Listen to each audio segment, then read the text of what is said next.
We need to get that energy going because y'all was sliming in here like, oh, I had too many tequilas last night, right? And Sherry, I don't know if I should let you come up here and do it for me because I was like, damn, who is that guy? You know what I mean? Like he sounds pretty dang on awesome. I've spoken to a lot of you today, yesterday, day before that, and I'm so excited to be here. Like I was talking to some of the team members and some of the sales team, and guess what? Every place that I go is not like this. The energy level that I've seen, I walk in, I'm like, oh, I'm going to speak at this corporate event. I'm like, oh, it's gonna be so boring. It's gonna be like this. And then I walk in, they playing basketball. And I'm like, you want a drink? I'm like, no, I have to speak. I can't indulge. But that's what it's all about, right? I spend a lot of time doing a lot of crazy things, and we'll talk about that today. But today is about change. A lot of you, if not all of you, are performing at a high level, right? That's what they hear. They keep telling you that you're the best of the best. I'm like, are they? Really? Right? Why am I here then? If they're the best of the best, why am I here? You know what I mean? And so the key piece of this is anybody can have a skill.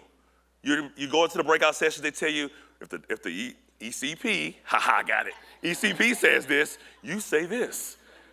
If you said, I've always fitted this way, you say, this is why we fit this way, right? So you say, I'm ready to take your jobs. You hear me what I'm talking about, right? And ain't nothing I can't do. So that is easy to be taught. The skill is easy to be taught. But like, what takes your performance to the next level? What takes your performance to the next level? It's easy to say, I can do these things, but who are you? And if true performance, it's not about what you've done, it's about the lives that you affect. This is what you're here for. And so I've been playing around with, if I was gonna tell a certain story, because it's kind of off cusp of what I'm actually gonna talk about today, but I'm gonna tell it anyway. And it's about this gentleman, and he went to Afghanistan, right? He went to Afghanistan, came back, had some issues.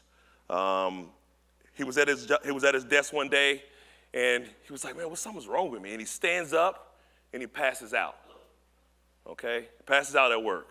Goes to the ER, they don't know what's wrong, and some people that have known the ER, they never know what's wrong, even when you can see what's wrong, right? And so that didn't help at all. He goes back to work. 2 days later, he passes out again. This time he was standing when he fell out. He went to the doctor. They did some tests on him. They figured out he hasn't been sleeping. Why hasn't he been sleeping? He's like, well, I go to the bathroom all the time. What do you mean you go to the bathroom all the time? Well, every 20 to 30 minutes, I go to the restroom, even morning, noon, and night. Think about getting woke up every 20 minutes. It's like being back at boot camp again, right, Juan? Right? And so they say, well, we don't know what to do. Maybe we give you Botox. There's nothing wrong with my lips. They are full. Like, I don't, what are we getting Botox for, right? Well, let's see what we got. What we want to do is we want to put this machine on you. We want to put this device on you to help you. Like, he was like, for what? Why? I don't want to carry around a bag all my life. I don't want to carry. I know some people in here have the insulin, maybe have insulin or seen somebody with the insulin thing that they carry on the outside. It looks something similar to that. But then the rep came in. See where you come into play, right? The rep came in and is like, let me tell you about this device. And the guy was like, I ain't down with surgeries. He said, well, let me tell you about this. Let me tell you how it changes people's lives. Let me show you the stories, like the 17-year-old and the engineer guy that was super technical, and the molecules were nice on his eyes and everything like that, right? That was hilarious. I was like, you feel molecules. You need another job, right? And so the guy gets, he said, this is what we're going to do. We're going to implant it, but we're going to implant it on the outside. But if it works, we're going to put it inside your hip. He was like, what? He said, doesn't it have batteries? How are we going to change them? Right? He said, well, every 5 years, we're going to go in and put a new one in for the rest of your life. He was like, I don't think I want that. I said, do you want a life? Do you want to be able to sit through your daughter's recitals? Do you want to be able to take a road trip without stopping 1,000 times? Do you want to watch a movie with your family? Do you want to get some sleep? He was like, yes. Tell me all the things I want to hear so I can buy it, right? And so he gets the device, it starts to work, and it changes his life. But who changed his life? Was it the doctor? No. Was it him? No. It was that rep. Because he gave him the information he needed to be successful, to feel good about himself, and to spend time with his family. I tell you that to tell you this. The impact that you have on people has nothing to do with the numbers. When the doctor sat here yesterday and he talked about that, he said, it was great, we want to make money, we want all this, and we talk about the technology. But people care about how they feel. How they can experience their families. If that's important to you, say I. If that's important to you, say I. I need you to be interactive today, okay? I won't make it to Atlanta if you don't engage with me. So I tell you that to tell you this. I am that guy. I have that device in my body, and I've had 15 surgeries since then. And I'll have a surgery every 5 years to make sure I replace the battery that needs to be in there. But my way of life has changed. I was skeptical about telling this story because I didn't want to cry up here, right? Because I wanted this to bring energy. Because the time with my family, who's been exhausted? Raise your hand. So you get me. I got 4 daughters, so I'm always exhausted, right? Not only financially, but emotionally too, right? So these are big things. These are huge things. And today is about like that story that we tell ourselves, and we talk about change, because I believe like your origin story and change are very important internally. That introspection is important internally. If you're not able to do that, you're not able to tap into your full performance. If you don't know yourself, when I talk to, hold on, where is she in here? Is she in here? If you know who you are, what's her name, Sue? There you are. There we go. We talked yesterday. We were in a little breakout, a little session, and like it's about knowing who you are on the inside. You can't connect with people if you don't know who you are. That's sales. And that's what we're going to talk about today. So I'm going to go through some things. I'm going to tell you a little bit about my story, more about my story, and then we're going to get into your story, and I'm going to give you some tools to be successful. Is that all right? Yeah. Okay, let's do that, okay? So I think that you need to know where your origin story, and we talk about the origin of change, right? If you read this quote down there, everybody read that quote for me. Just go ahead and do it. Now, boom. You have to change. Change is inevitable. If you stay where you are, then you will launch this product just like you've launched the rest of them. But we're trying to take it to the max, right? That's what we're doing. So you can't do the exact same thing. That's the key. It's the origin of change. We look, and we've had conversations like, we look here, let me read this book, I'm gonna be great. Let's go to this conference, I'm gonna be great. Oh man, I'm gonna hire a mentor, I'm gonna be great. And do you still the same person you are because you didn't do the inner work? The origin of change is nowhere else. It's within. When you are just as good as the person left and right of you, what sets you apart? Who you are. Who you are. So if you haven't done the inner work, then you can't be at your best. So I learned this through my story. I break my story down into like 4 different parts. The first one is called Find a Way. The second one is called Possibilities. The third part is Failure is not an option. And then now I'm in the current part of my life, and I haven't decided what to define it to be yet, right? Maybe it's Mr. Awesome, right? Or Black Magic, right? I don't know, right? So I don't know which one it is. But the key is I'm going to tell you a couple stories about my life, but I'm going to show you what I thought it was and what it turned out to be, okay? So let's talk about Find a Way. Grew up in Missouri, born and raised in St. Louis, right? Moved to East St. Louis, the ghetto. If you know where Ferguson is, I'm from that type of area, right? I'm from one of the murder capitals of the United States. And so I'm from the hood, the ghetto. It's cool. You know what I mean? And my mom was like, she wanted more for us. So we had to leave that place. And so we left there, went to Kansas City, Missouri, where the rest of our family was. But when we got there, her and my grandma didn't get along. I know we all got, parents be like, I just live on the street, right? Guess where we live? On the street. We decided to move out, and we went and we were homeless for about a year. We lived in shelters. And I remember this one time in a shelter, we were sitting there. I remember this shelter because one of my school teachers, so I was going to school, so I'm one of those kids that was going to school, living on the street, trash cans, eating out of trash cans, eating at these different places, and my teacher's there. So I used to help her serve food to all the homeless people and get them what they needed. Even then I was helping people, and I didn't even know it, that I would be here today, right? And we were up in this room, and let me see. Everybody is in this hotel, right? Okay? And so my room that we were in with my mother, it was me, I was the oldest, and it was my brother, and she was pregnant with my sister. Okay? And we're sitting here with these other people, transients, crazy folk, and some of those people are crazy, right? They're like, yes, I see the ducks. I see the ducks. And I'm like, Mama, what's wrong with him? Right? She said, he okay, baby, he okay. Right? But during that night, people were just like tossing and turning and acting all crazy, and she pulled us close. And I didn't know then what the type of that embrace was until I had my own children.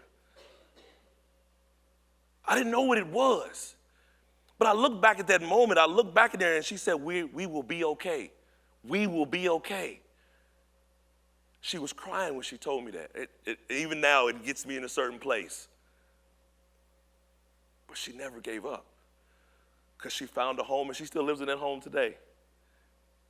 Right? But when I look back at the time in my life, I was like, man, I was homeless. Like we didn't have nothing. I was scared to tell people I was homeless at school. But when I look back at it, I'm like, what can I learn from it? How can I choose to use my story in a positive way? What did she do? She found a way. When times got rough, she found a way. When we didn't have food, she found a way. When things got hard, she did what she does best and was our mother, and she found a way. Then we moved from there. We go to Kansas City, Missouri, and I'm this great kid. I'm like, yeah, I'm going crazy, and I'm one of the baddest kids in the school. I get expelled my ninth grade year, and I spend the rest of the ninth grade year in jail. Oh, exactly. Yeah, I look pretty like hoity-toity now, but I wasn't in, right? I was forced to be reckoned with, Didn't have my father at that time, so I was, what they said, my grandma say, running plumb-low wild, right? And so went through that and went through high school and did all these different things. And so remember, I was in jail my whole ninth grade year.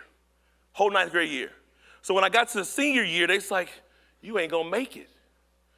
Everybody else is gonna graduate and you're gonna still be here next year. I was like, I'll be damned, right? So I went and got a job at Walgreens, and I paid my way through night school. My own way. Nobody knew. My grandma didn't know. No one knew. But then I was walking, right? I was at school. I'm like, hey, man, wasn't you supposed to be at college? And it was a senior from last year in the high school, like some stuff off TV. Like, why are you here? Are you looking for girls? Like, that's weird, right? It's like, man, I went to college, and it just wasn't for me. And he was one of many people that I had spoken to that day and that year that said the exact same thing. I'm like, well, shit, if they can't make it, I shouldn't go either. Because you are a part of your environment, right? That's what you choose to be. But I saw this guy walking down, he was walking.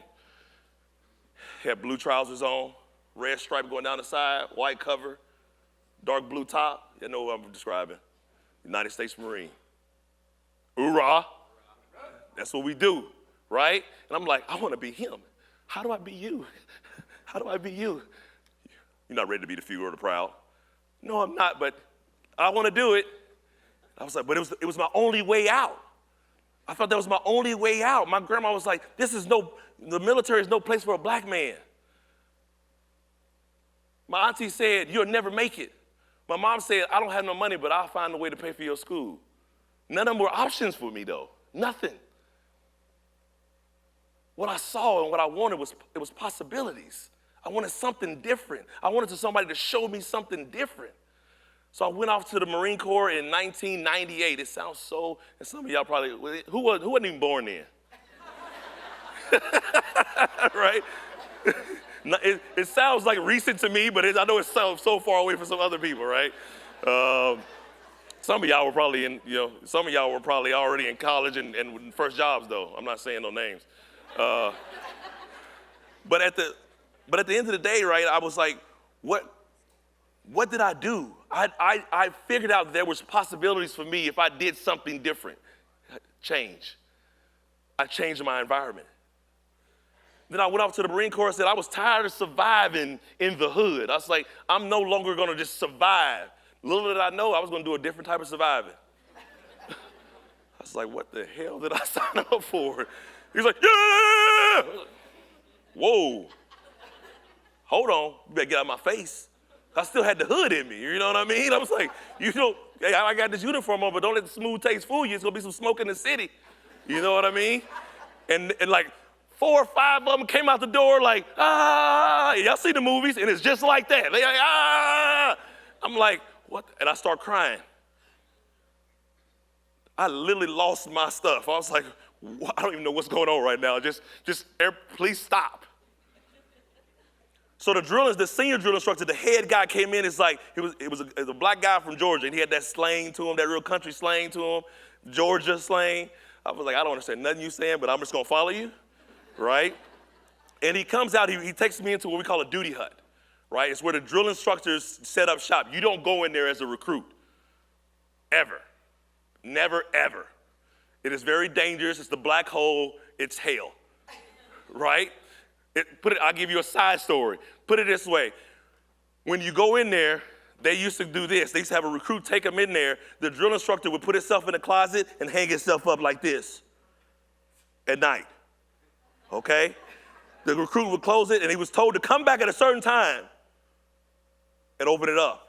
So the drill instructor would get out and go to sleep and then come back in, and the recruit would come back and open it up, and then he would just raise up and then go, Psychological, right? This is like, did he sleep there all night? Like, who is he? Is he a machine? It just changes the way of looking at things.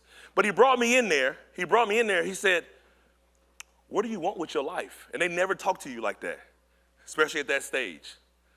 It's like you go into an interview and they're like, who are you inside?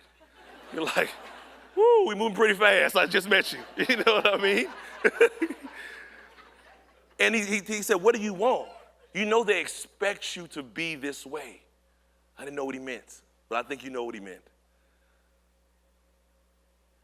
I said, why am I here? He said, you're here to do something great with your life. You're here to change who you are and become somebody else. And he talked to me, and he said, are you ready to go back out there? And they were still yelling. Like they hadn't stopped. That was still going on. Somebody else was in the midst of the chaos. And after that, he said, okay, let's go back out there. So, they had their covers that they put on.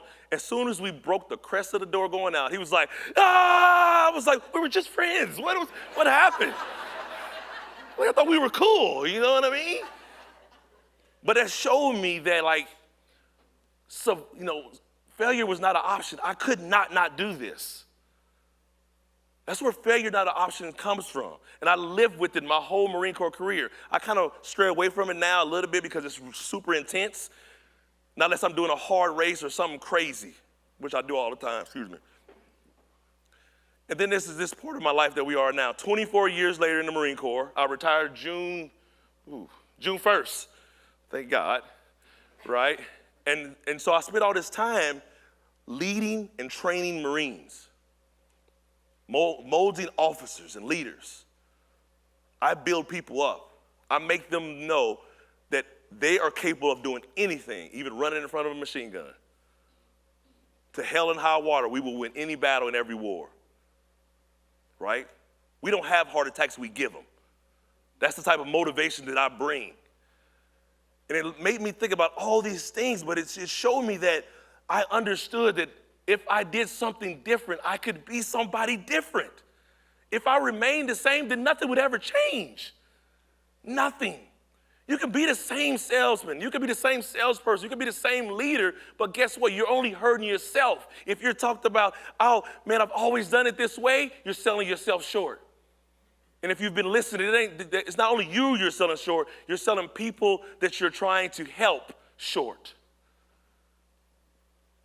That's the key. Your story is important. Your story is important because what you're telling yourself, right? What you're telling yourself is it can be very demeaning, damaging, or it can supercharge your performance. It's all up to you, but you control it. I want you to say something with me. I am who I choose to be. We just had this talk earlier, this energy. Come on. I am who I choose to be. I am who I choose to be. Oh my God, we gonna get something out of you. How many drinks y'all have last night? Lord have mercy. Oh, stand up, get on up. Every time you ain't getting to give me energy, I'm gonna ask for you to get engaged. We gonna move today. You either gonna be tired or motivated when you leave here, right?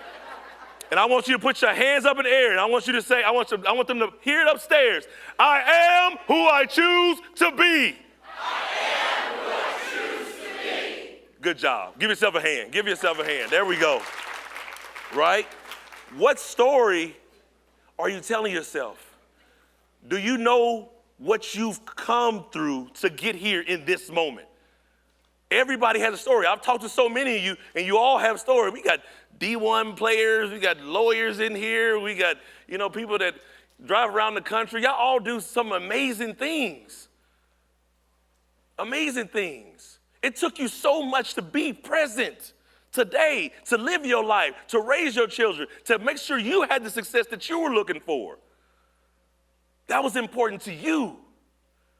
Your story changes everything. The good, the bad, the ugly. What does the good do for us? The good reminds us of what we need to continue to do and to move forward. That's what the good does.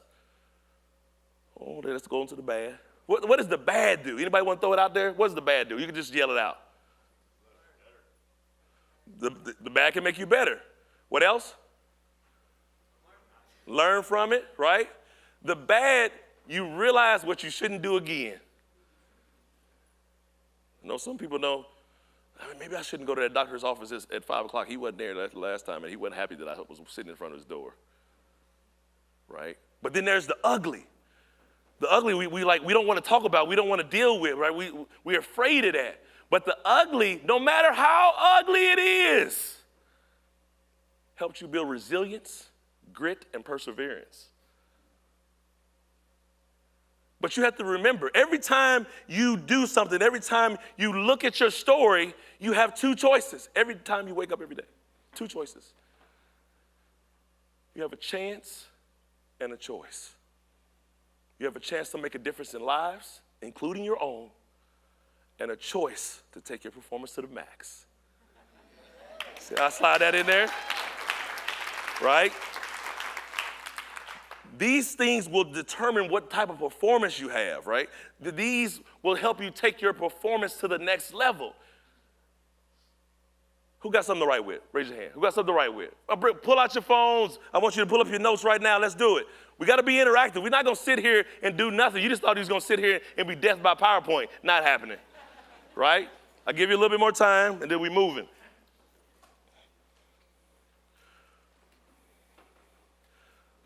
One, just write this down because you're going to write more stuff down today. I have a chance and a choice every day. It could be your mantra. You can write it on your wall. You can put it as sticky on your car. But every day you have a chance and a choice. But it really comes down to, what do you believe? What do you believe? Ask yourself about your own story. What do you believe about your story? Is it holding you back or is it propelling you forward? Are you ready for change or are you okay being complacent? Oh, I've always done it this way and it always has worked. You can't go all in to the max doing average stuff, being average. And that's the great thing. I'm glad I got to be in the military and do other things and do, ultra athletes type of stuff, because average is not good enough, because I want more for my life. What do you want for yours? Are you willing to live to the max? And it might sound cliche or this marketing thing, but it's not. The max is everything you have in your soul to be who you were meant to be. That's what it comes down to. Do you believe that you're a great salesperson? Raise your hand. Oh, well, we need to do some evals in here, obviously. Everybody's hand should have went up. Do you believe you're a great salesperson? Raise your hand. Everybody should raise their hand, right? Do you believe you're a great leader? Raise your hand. Everybody should again raise their hand. Because even though you might not have people to the left and right of you or under you or above you, your actions are influential. Everything you do every day. But it's what do you believe? Most people believe I'm crazy, right? If you ain't already figured it out, right? Mostly we heard about the race. Well, I recently did a race called RAM. Anybody heard of RAM? Race across America. You ride your bike 3,000 plus miles from Oceanside, California. You know it? She said, yeah. She's over here like, what? Right? Oceanside, California to Annapolis, Maryland. 2 weeks ago, that's what I was doing with my team of Navy SEALs and executives. I run with a heavy group. And we rode this, we went through the Rockies, and I had a near-death experience going down through Arizona, descending 3 miles, 10% grade, at about 50 miles an hour on my bicycle with spandex on. I'm a black guy in the middle of nowhere going down a mountain, looking sexy, right? Coming down this mountain, and the bike just goes in. If you're a motorcycle rider or a cyclist, I got the high-speed wobbles. Yeah, so y'all know what I'm talking about. At 50 miles an hour on a bicycle, going down a mountain. I said, well, this is the end. This was a great little travel. But everything starts to go in through my head. In that moment, I could have gave up and just like, I'm done. Like, let's just crash and let's get it over with. I said, no, I'm not crashing today. I got babies to go home to. And I held the bike, and it was shaking, and it was moving, and it was doing all at the back end. I'm tapping the brakes, and I'm getting down to 30 miles an hour to 25 miles an hour. And I'm like, and everything's going through my mind. But at that moment, I believe I had the power to control that moment. And I believe that to this day. The last time I had a near-death experience like that, I was in Afghanistan. We're not going to have that story here because it's too much. Things change your life, but how you believe they change your life will make the choice how you live your life, how you affect other people's lives, right? So the reason I do these crazy things, and matter of fact, I'm leaving here. I'm going to stop talking, and I'm going to go somewhere else. I'm going to go to Utah, and I'm going to go, anybody been to Snowbird? Well, I'm going to go run that. Sounds crazy even when I say it out loud, right? And I'm going to go run a 50K with 12,000 feet of elevation gain over 30-some miles. Then I'm going to come back and go to Atlanta, and I'm going to do this all again. But I do hard things. Why am I able to do hard things? Because I don't think of life as like, I have to do it. I look at life as I get to do it. So what do? When you go up to the doctor's office or the ECP, or you talking to a client, or you talking to anybody else, one of your subordinates or another peer, do you believe you have to sell this product, or that you get to sell this product? That they have to buy it, or you get to change lives? Belief is strong within you, the force. Right? Little knowledge. They didn't pay me to say that, but it's still good. Right? Belief is so powerful. You see the little guy right here, and why you think he's that little young kid over here with his hand in the air? Because most of us stopped believing when we became adults. If you look at children, they have the most fantastic imaginations that you'll ever see. They run pure, they laugh pure, they love pure. Because they don't have life on top of them yet. They don't have responsibilities. They don't have to meet a number. I want you to tap back into that. I want you to go back. I want you to close your eyes right now. Close your eyes. It's okay. I'm not going to let anything happen to you. We got security at the back of the door. We were already planning this out, right? And it's a lot of Marines in here, so you will be good. I promise that. Close your eyes. I want you to remember, as far as back as you can, a pleasant, happy moment when you were a child, when you believed anything was possible, that you can do anything, that you could be anyone. Open your eyes. If you remember that moment, say, I. How does it feel? It feels great. How often do you go there? Not often. We've stopped believing in ourselves, and then we wonder why nothing great has happened to us in our lives. We stop believing in ourselves, and we wonder why we can't be the top salesperson while we're struggling. We stop believing in ourselves, and we wonder why we don't want to get up in the morning. Because you stopped believing. And why did you stop believing? I'm going to hit you with this. Juan has been waiting for this for a long time. Because of fear. Being an adult has taught you fear. False evidence appearing real. The stories you tell yourself. Write that down. Fear. False evidence appearing real. We tell ourselves that they don't want to pay the price. We tell ourselves they're not going to listen to me. We tell ourselves that they're going to brush me off. They're not going to listen to anything I have to say. We tell ourselves like they're going to fit it the way they want to fit it, so I'm not even going to show them how to fit it. But it gets us nowhere. It literally gets us nowhere. And so we do nothing. We become nothing. We don't change lives. And the lack of action is the absence of change, the very thing that stifles performance. And that's what we're here to change today. We're going to write that down too. That sounded good when it came out, actually. The lack of action is the absence of change.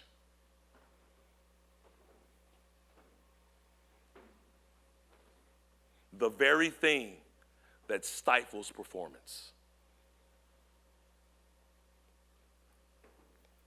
What you think will happen will happen. We always talk about that one quote from, it was a president. Anybody didn't get that? I'll say it again. Raise your hand if you didn't get it. I'll say it again. Or look to the left and right of you and I can help each other out like you're supposed to be doing. Right? But a president once said, it says, you believe you can, you believe you can't. The both are true. So the impact, we see how we could keep going back to belief and we go back to change. Everything ties into each other thing, right? And we talk about fear because we live in fear because as adults, all we do is when we read the screen, when we hear, with the life experiences, it has told us to fear everything, to be afraid of the person saying no. This is going to be a really good one. If you've been told no before by a customer, raise your hand. We all got something in common, even me, right? But when you went back out there and asked the same question a third, a fourth, a fifth time, Sue, what happened? They said yes. What did that moment feel like? Like I accomplished something. So if you're too afraid to live in that moment, to take those chances, you'll never feel that feeling. You'll never have that moment of clarity. It's like, I did that. I accomplished that. I changed lives. You have a choice to be the best at what you do, but you have to choose to do it. You can't sit through here and go through the motions. You can't come in here late. I'm a pet peeve on time, and I'm like, where they at? Where they at, Lou? What's going on, man? Right? So how important was being here for you? There were people here early. You have to decide what's important in your life and what you're going to let control it, right? But in order to go into things differently, to not let fear control who you are and who you become and who you affect, you got to have a beginner's mind. You got to go into every situation that you're placed in like it was the very first time. They told me no before, but they don't mean they're going to tell me no today. I've sold contacts before, but this is a different time, and I'm ready to sell some more. I'm going to take it to the max.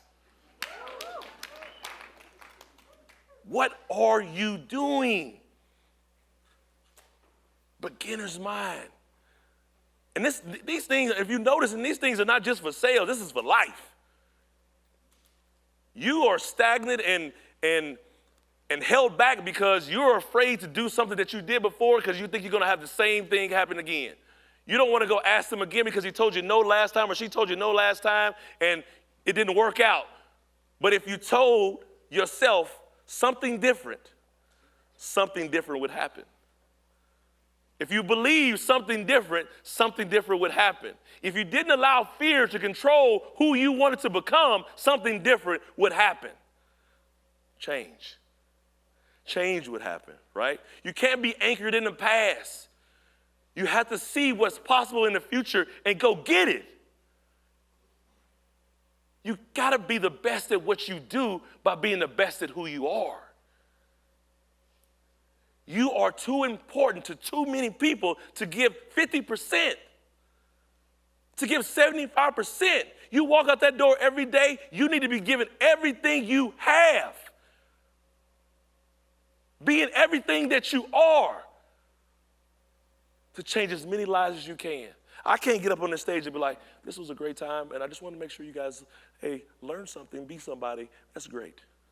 You're not going to get anything from it. I got to come up here and give you everything I have. Like, I won't see you tomorrow. I won't, but you know what I mean. These are big things. These are big pieces, right? And it's almost like watching movies. Everybody, I assume, watches movies. Yes? No? Okay, we all watch movies. You know how you watch that movie? My movie is Days of Thunder and Top Gun, the first one. But you watch that movie and you're like, okay, and some movies you don't watch again, but you decide to watch it again and you're like, oh, I didn't even see that last time. And it gives you a moment of clarity and it helps you understand the story even better. You see what I'm doing? Showing up like it's never happened before. You open your mind to other things. But when you say it's going to be the exact same as it was before, so nothing has ever changed. So you don't learn anything. You don't become anyone. You don't change any lives. Step into each situation, every conversation, every production, and be who you were the first time. It's no different when you run a race. And I know some people have run a race. Some people got the jobs that they wanted. Some people have created the positions that they wanted. Some people have sold to those accounts that they never thought they would get. And guess what happened? That feeling, that first time feeling, you're like, ooh, I want to feel that again. Well, I'm going to try to get promoted again. I'm going to try to do this again. And we try to recreate that. But we don't try to recreate it from the places that we've never done it. We're just trying to recreate it with like action. But what makes things special is not the action, it's the feeling. You felt great when it happened. Now you're just trying to do something. You go in there every time knowing that you're changing lives and you're giving 100%, you're going to get that feeling. But how did we get there? How did I get here? I do hard things.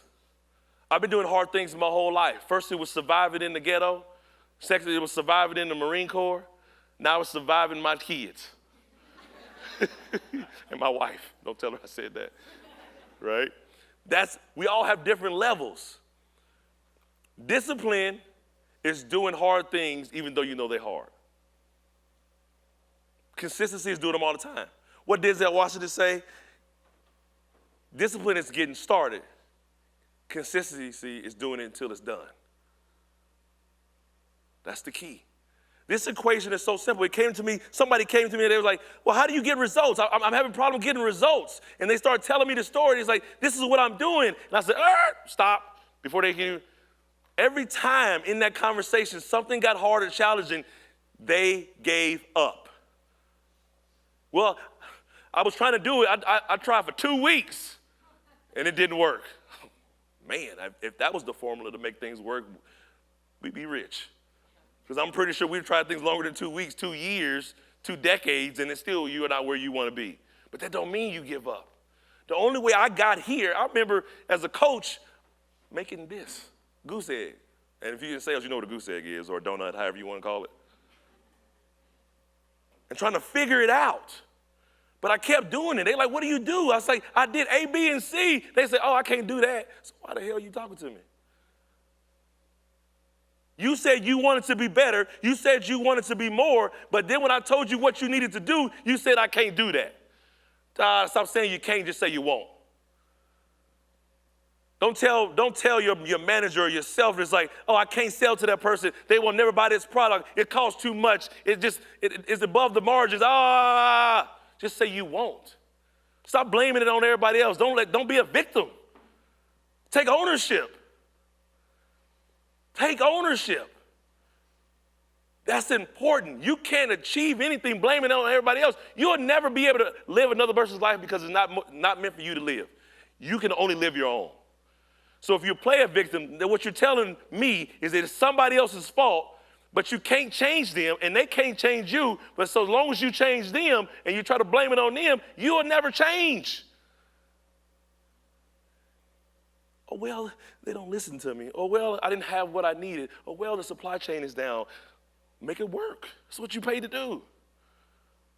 Find a way. There's always possibilities. See how I turned that in there? These things are very life-changing, right? Everything that we do is life-changing. So look at this. Discipline plus consistency equals results.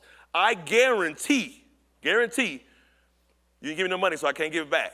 But I guarantee if you follow this formula, you will change your life.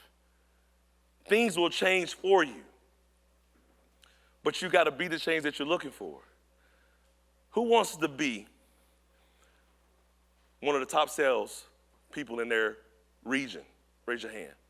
Again, everyone should be raising their hand. Boss is here.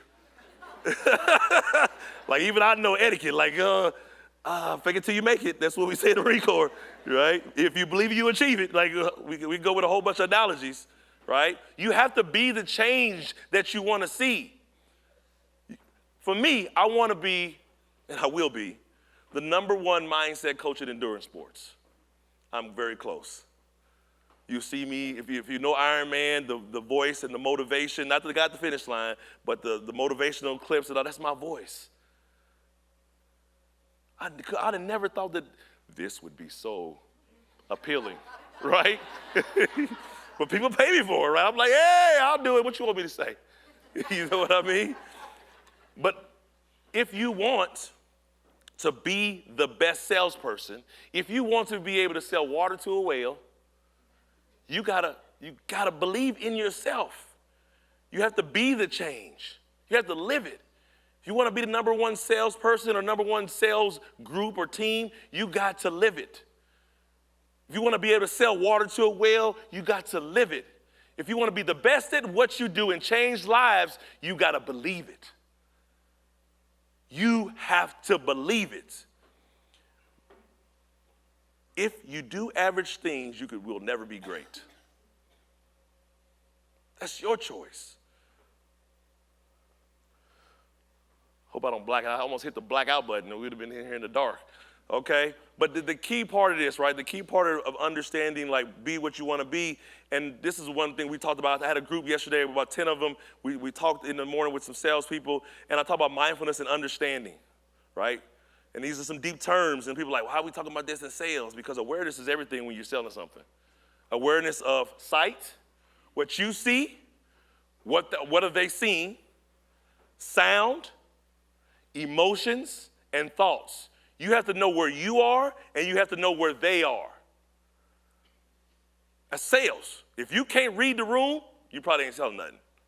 Because if you go in there going through the motions, they're going to think you're full of it. Period. So when you pair these things together, if you're able to control who you are and understand what your powers are and what your beliefs are and what you're capable of doing, and you can get them to believe it too by paying attention to them. It's like a great relationship. What are you doing? We talked about it as being a courtship. What is a courtship? DJ, where you at? He's back there. He's like, I said, DJ, you know what courtship is? He said, no, I don't know. It's like Little House on the Prairie. It's back in the day. We don't usually courtship that often. Some people don't know what it is. It's where you take time to get to know somebody.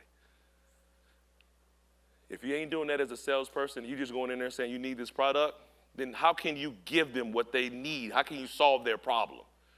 You can't do it. It's just not possible. So you have to be aware of what the capabilities are on your end and what they are looking for, what they want, what they see, what they hear. You have to look deeper into it. You have to be more open to seeing things that other people don't see. That's what it comes down to. So, when you're doing this and you have all these people you need to go speak to, how many people go in there and just wing it? You can raise your hand. Don't even act like you half y'all in here like, I'm just gonna see what happens. You know what I mean? You can't think if I just came up here and just didn't have a plan. I'm gonna wing it.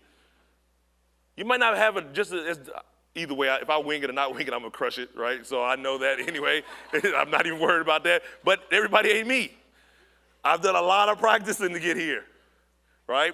And so understanding like it's going to be a challenge if you don't know how to get there. How can you be successful? How can you be all in to the max if you don't know how to be all in to the max and you haven't planned on how to be all in to the max? Why you think you here for 3 days? They gave you a plan so you can be all in to the max. But what are you doing for you?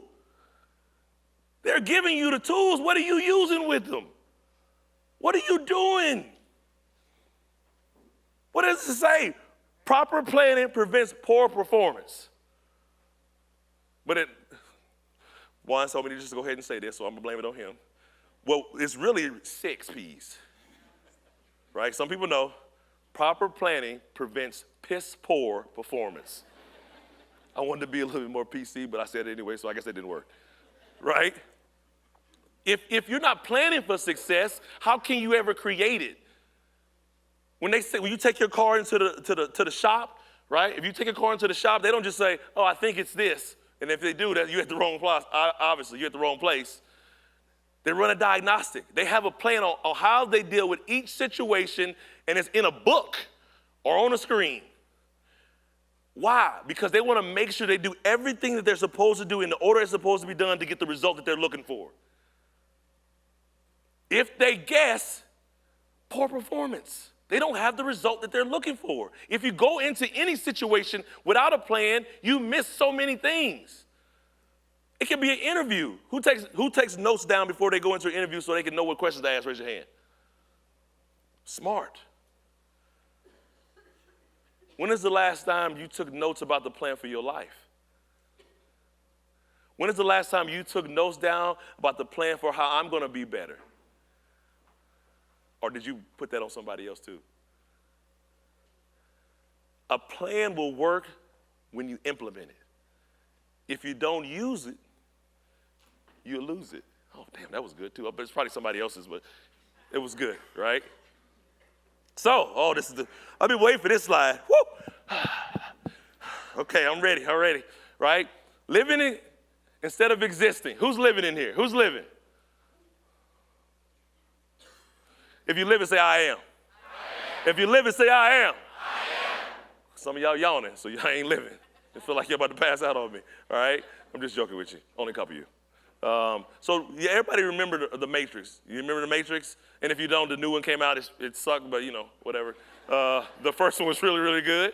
But there's a story within the Matrix, right? It's about a person being awoke, waking them up from a sleep of what they think reality really is. Right? And showing them that when they start to believe that they have the choice to change the world. Who thought Matrix was that deep? It's like, damn, where'd that come from? Yeah, that's when you watch the movie right, and you really watch it.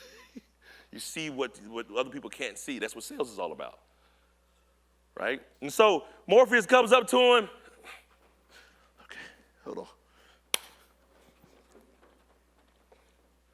You can take the blue pill.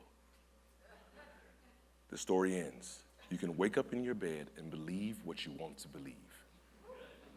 You can take the red pill, stay in Wonderland, and I'll show you just how deep the rabbit hole goes. You only get one choice. Once you make this choice, there is no going back. Did I nail it? Ugh.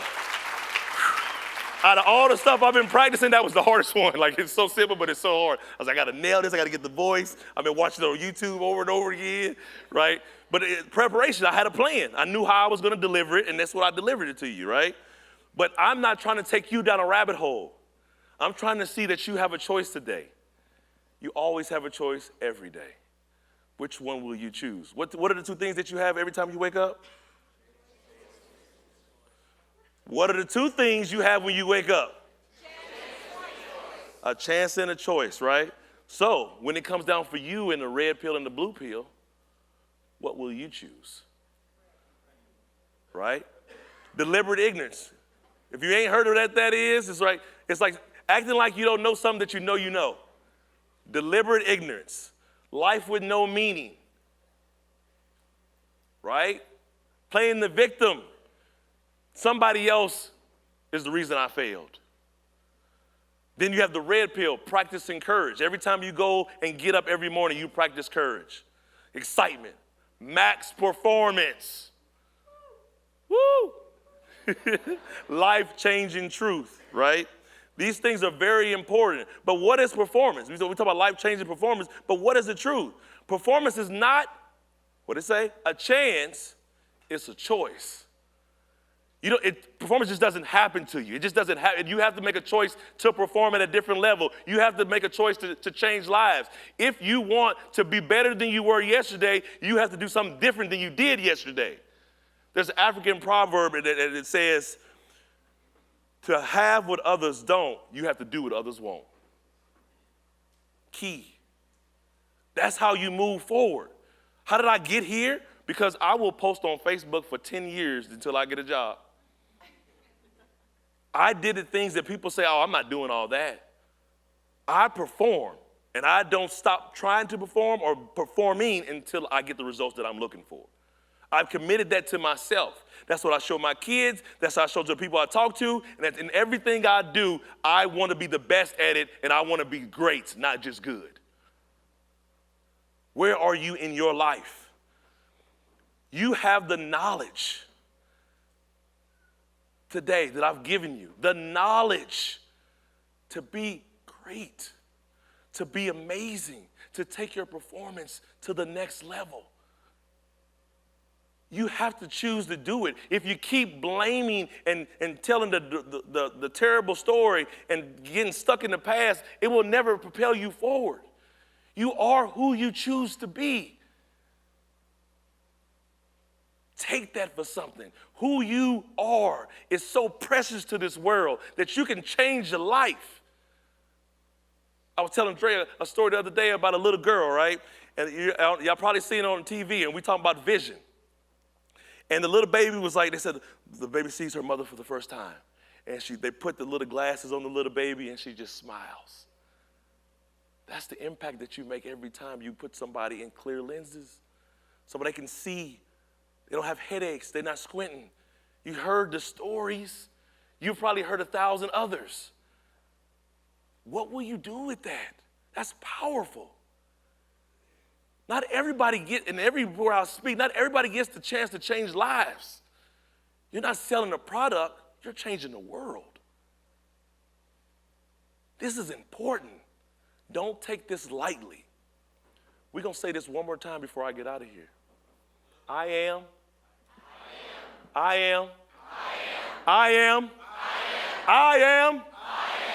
who I choose to be. It's all up to you. It's all up to you. Change will happen when action takes place. The moment you take the action to change your lives, you'll change others' lives. The moment you decide that you want to be different, things will happen different for you. The moment that you unlock your full potential, you'll take your performance to the max. I'm Coach Morgan, the People's Coach. Thank you.